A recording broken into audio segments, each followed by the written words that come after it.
अस्सलामुअलैकुम गाइज़, आज मैं बनाऊंगी चिकन एग चाउमीन। तो इसके लिए कढ़ाई पे दे दिया पानी, पानी में थोड़ा सा नमक और तेल।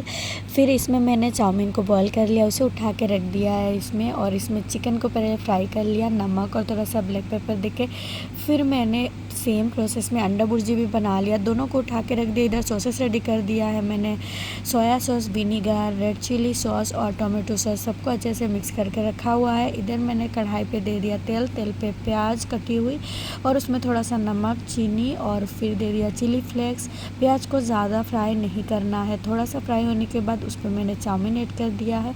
और चाउमीन ऐड कर देने के बाद मैंने इसमें जो फ्राई किया हुआ चिकन और अंडा था वो भी दे दिया, सॉसेस दे दिया, सारे देके अच्छे से मिक्स कर लिया। और इतना टेस्टी बना था ना, मुझे भी नहीं पता था इतना टेस्टी मैं बना लेती हूँ। ज़रूर ऐसे घर पे ट्राई करिएगा। मिलते हैं अगले शॉर्ट्स पे। अल्लाह हाफिज़।